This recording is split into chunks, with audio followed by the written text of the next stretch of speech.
Hello class, let's begin our last unit. In the syllabus, the 6th unit.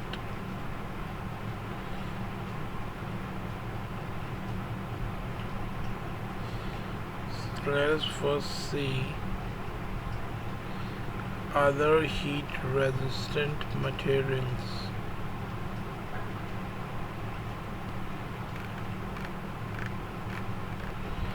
So here there are 5 heat resistant material given to you. So for high temperature application, you need plastic material that can resist thermal degradation while maintaining sufficient strength and stiffness at operating temperature. Enter heat resistant plastic materials that can exceed 300 degree Fahrenheit in continuous operating temperature without compromising the mechanical properties.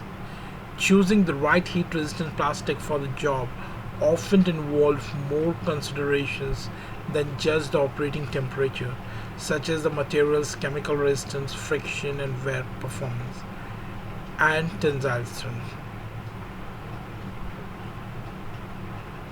Here are 5 of the top performing heat resistant plastic for tough application.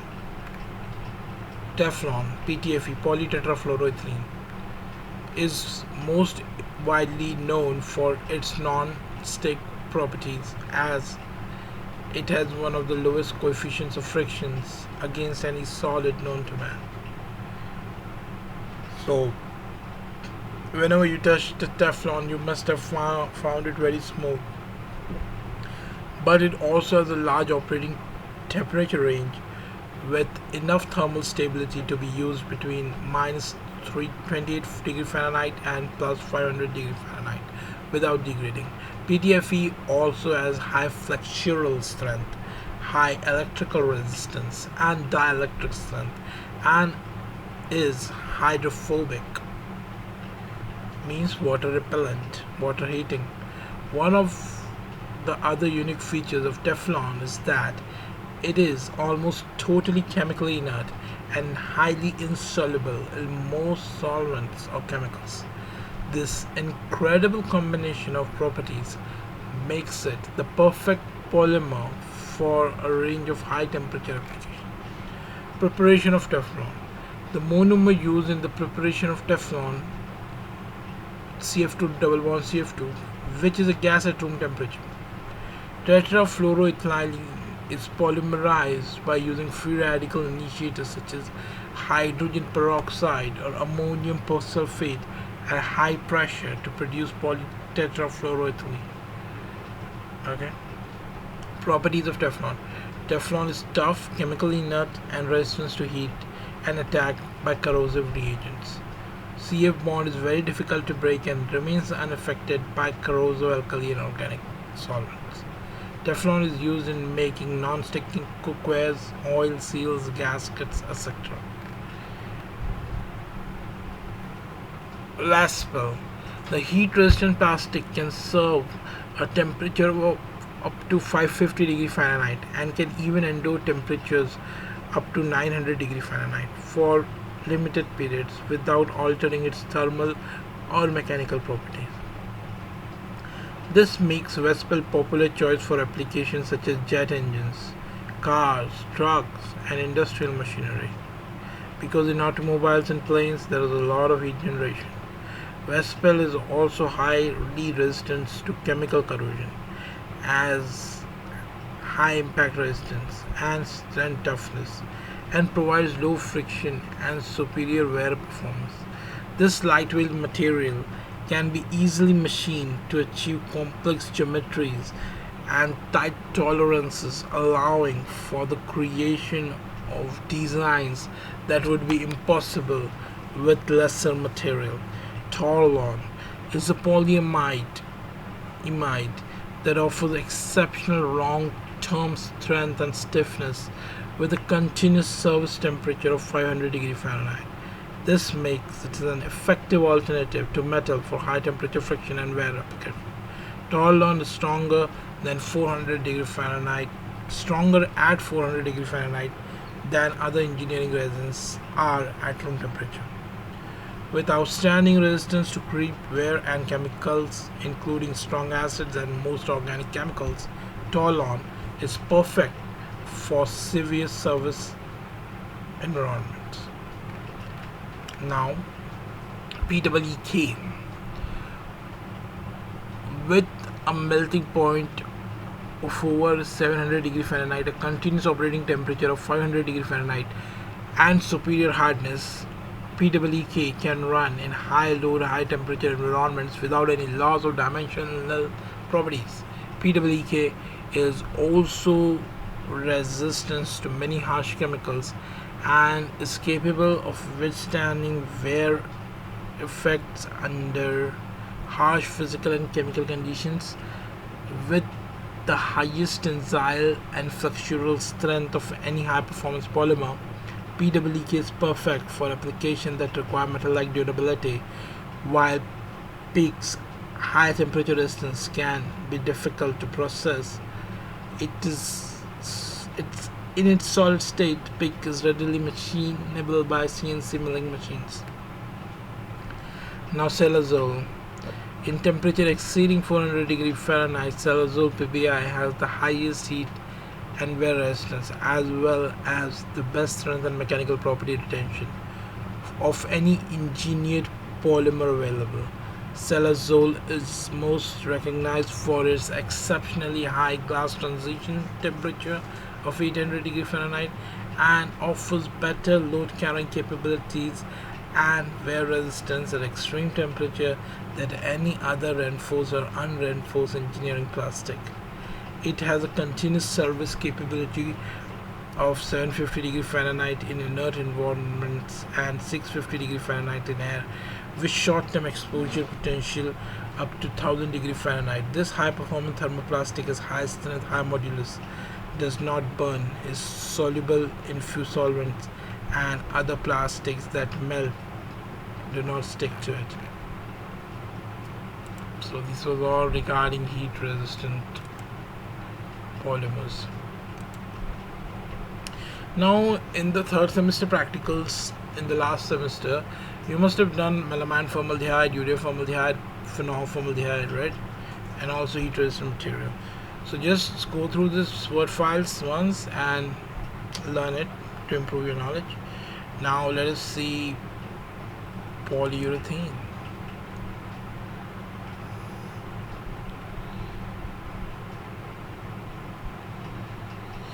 Polyurethane is polymer composed of a chain of organic units joined by carbamate links. While most polyurethane are thermosetting polymers that do not melt when heated, polyurethane polymers are formed by reacting isocyanates and polyols. Polyurethane products often are simply called urethanes.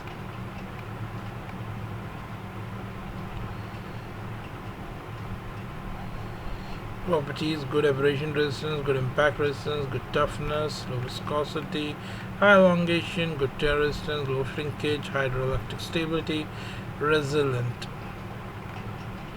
Thermal properties of polyurethane are influenced mainly by molecular weight between cross-link, degree of segments in stiff sequence, mechanical properties such as elongation, break, tear, tensile, and largely influenced by the presence of aromatic groups. Chemical properties of polyurethane are generally influenced by the type of isocyanates and polyol used to make it. Use of polyurethanes manufacture flexible, high resilience foam seating. They are basically in sofa manufacturing. They are used. Rigid foam insulation panels, microcellular foam seals and gaskets, automotive suspension bushings, electrical pottings. Preparation of polyurethane by electrospinning. So preparation of polyurethane foam composites with alkali lignin, and polyurethane foams from toluene diisocyanate and mixture of castor oil and polyol. So polyol, castor oil, small amount of water, silicone oil, stannous octane, dimethyl aminoethanol were mixed together. Afterwards, toluene diisocyanate was added to the mixture. The mixture was stirred with an electrical stirrer to ensure good dispersion of reagents and foam of desirable cell structures. Stirring continued until foaming commenced. When mixture was poured into a mold, the foam sample produced were left to stand for 24 hours before they were tested and ensure complete curing. So what is polyurethane? Polyurethane is a polymer composed of a chain of organic units joined by carbamide links, while most polyurethane are thermosetting polymers that do not melt when heated. How it is made? Polyurethane polymers are formed by reacting isocyanates and polyols. Both isocyanates and polyol used to make polyurethanes contain on average 2 or more functional groups per molecule. What are the raw materials used to produce polyurethane? The variety of raw materials are used to produce polyurethane. These include prepolymer stabilizers, which protect the integrity of the polymer, and colorants. What are the use of polyurethane? The manufacture of flexible foam seating, high resilience foam seating, rigid foam insulation panels, hoses and skateboard wheels, carpet underlay, synthetic fibers. Okay. So now you got a brief understanding of polyurethane. Now, polyamides you have already seen in third semester. It includes nylon, nylon 6,6. So go through this for any additional knowledge. Now phenolics.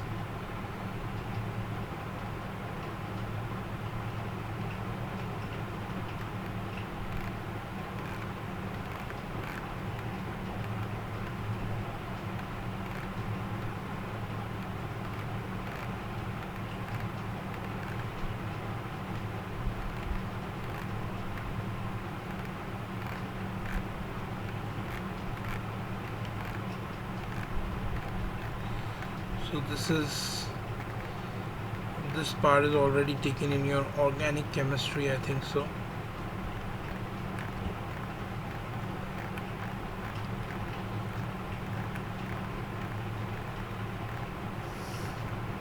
Properties, reaction and synthesis of phenol.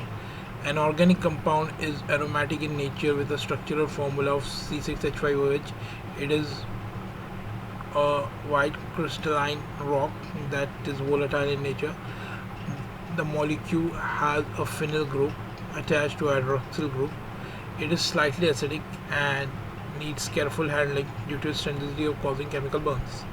Phenol was first mined from coal tar, but today is manufactured on a large scale, around 7 billion kg per year from petroleum. It is an important industrial product as a pioneer to various materials and useful compounds. It is principally used to manufacture plastics and related materials. Phenols and its chemical products are very important for the production of bakelite, polycarbonates, detergents, nylon, epoxies, herbicides such as phenoxyherbicides, and many pharmaceutical drugs. Properties. Okay. Reactions. Phenol is extremely reactive to electrophilic aromatic substitution, as the oxygen atom pi electrons give electron density into the ring. By this overall approach, several groups can be attracted to the ring through halogenation, sulfonation, acetylation, and other methods. So all this you have done already in your organic chemistry, so we need not go in detail, but you have to learn it. Okay.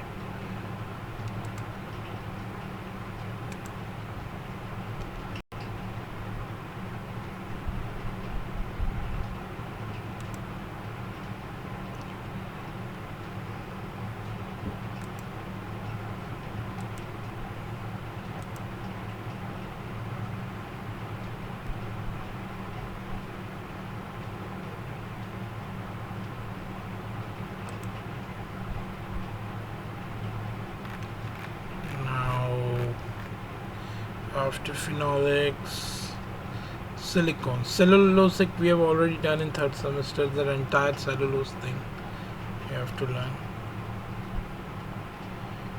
Now silicones, let us see what is silicones.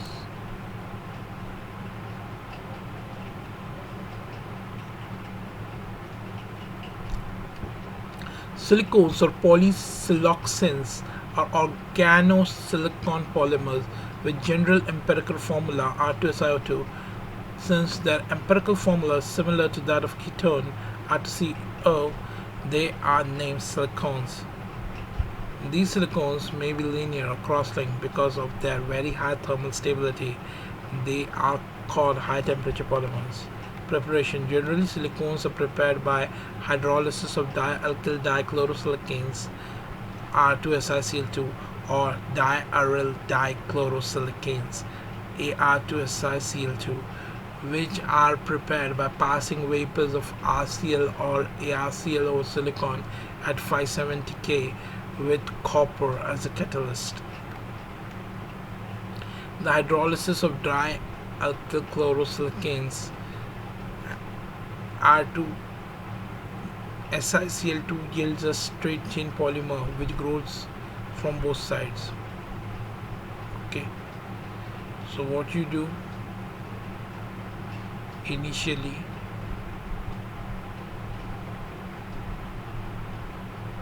you take RCl, okay,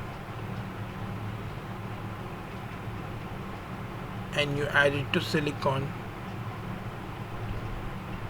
So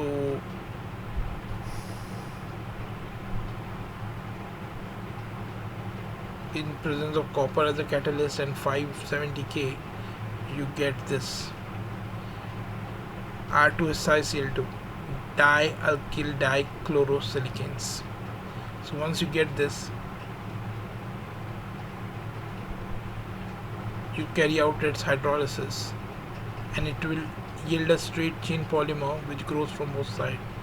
So this is a elaborated form of this same thing, R2C2R Si and 2Cl. Now hydrolysis means adding 2 molecules of water and eliminating 2 HCl molecules. You get SiOH, OH, because this Cl is replaced by OH, and you get this molecule which is growing from both sides. So further addition of this to this, hydrolysis giving this, then further addition of this molecule to this, another water molecule is eliminated, and this, and etc. like that. So hydrolysis of monoalkyl chlorosilicans yields to a very complex cross-linked polymer. Linear silicanes can be converted to cyclic or ringed silicones when water molecule is removed from the terminal OH group. So this is the complete thing.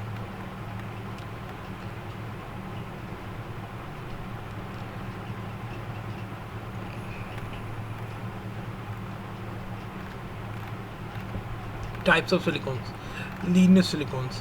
They are obtained by hydrolysis of subsequent condensation of dialkyl or diaryl silicon chlorides, silicon rubbers. These silicones are bridged together by methylene or similar groups. Silicon resins. They are obtained by blending silicones with organic resins such as acrylic esters. So methylene group, this is the methylene group here. Now cyclic silicones, these are obtained by hydrolysis of R2SiCl2. Crosslinks, they are obtained by hydrolysis of RSiCl3.